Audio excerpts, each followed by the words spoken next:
Hello दोस्तों, स्वागत है आपका A to Z स्टोरीज पर। एक परमात्मा के संत साधु फकीर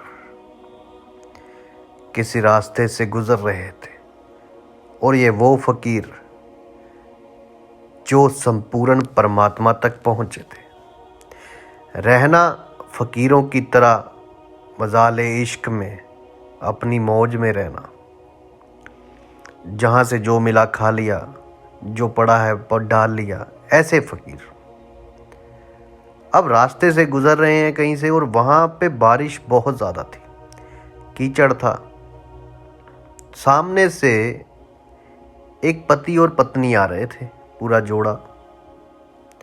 अब वो आ रहे थे तो हुआ यूं कि जब फकीर के पास से गुजरे तो उसकी पत्नी के ऊपर, उसके कपड़ों के ऊपर कीचड़ लग गया।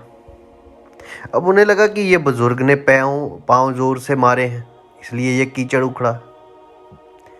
तो उस पति ने, उस औरत की जो पति था उसका, उसने उस फकीर के कान पे एक दो थप्पड़ मार दिए। अब वो फकीर आगे से कुछ बोले तो नहीं, अपनी मस्ती की चाल में चलते रहे, कुछ बोले नहीं। बुजुर्ग भी थे तो वहां पे लड़ते क्यों, और फकीर तो कभी झगड़ता नहीं। अब वो रास्ते में जा रहे हैं तो वहां पे एक मिठाइयों की दुकान थी। इस वाकया को जरा गौर से सुनना, जो मिले उसी में खुश, संकोच नहीं, तेरे फैसले पे कोई सवाल नहीं, ये वो बात है। अब वो फकीर एक मिठाई वाली दुकान थी, वहां पहुंचे तो वहां पे बारिश जब इतनी थी तो मिठाई वाले ने सोचा था कि मैं आज दूध जो है किसी ना किसी फकीर को पिलाऊंगा, संत को पिलाऊंगा। जब वो आएंगे, पहला गिलास जब दूध का पिलाऊंगा तो गर्म दूध किसी ना किसी को जरूर पिलाऊंगा, क्योंकि सर्दी है। तो वो फकीर जब उसकी दुकान पर पहुंचे तो उन्होंने, उस दुकान वाले ने फकीर को दूध पिलाया कि सरकार आप दूध पीजिए। अब वो फकीर वहां बैठकर दूध पी रहे हैं और परमात्मा को बोल रहे हैं कि ऐ परवरदिगार, ऐ परमात्मा, ऐ प्रभु, ऐ अल्लाह, आप कभी मुझे थप्पड़ खिलवा देते हो तो कभी मुझे दूध पिला देते हो। तेरी लीला तू ही जाने, तेरी लीला तू ही जाने, क्या पता कब क्या करते। तो कुछ समय बाद हुआ यूं कि वो जो पति पत्नी थे, वो जैसे ही घर पहुंचे, उसका पति सीढ़ियां चढ़ने लगा और सीढ़ियों से उनका पैर जो था वो फिसल गया और नीचे गिरा। वो नीचे गिरा और वो मर गया।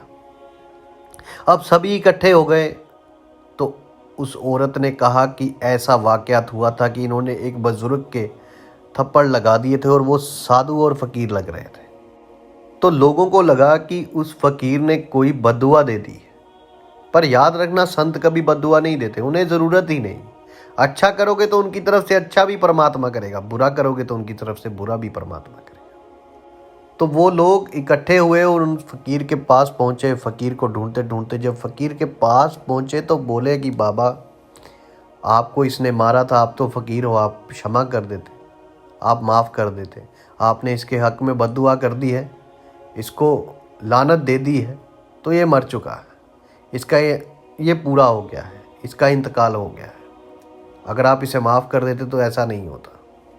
तो वो फकीर बोले कि मैंने तो कोई बद्दुआ नहीं की, किंतु जैसे ये अपनी बीवी से प्यार करता था, ये इसका पति था, ये अपनी बीवी से प्यार करता था, तो उसको ज़रा सा कीचड़ लगा तो इसने मुझे मारा।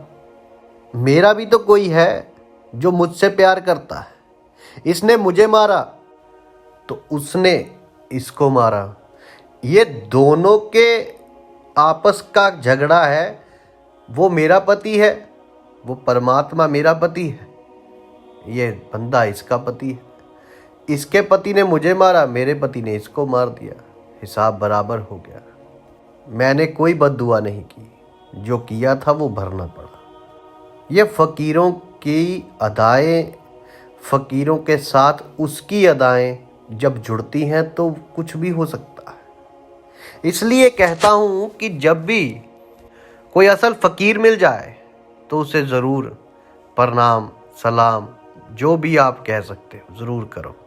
किंतु असली हो, आजकल नकली भी बहुत है, बहाना डाल लेते हैं किंतु उस पर चलता कोई नहीं। यदि आपको हमारी ये कहानियाँ, ये वाक़यात अच्छे लगते हैं तो आप हमें सब्सक्राइब कीजिए दोस्तों। आपका कमेंट हमारे लिए बहुमूल्य है।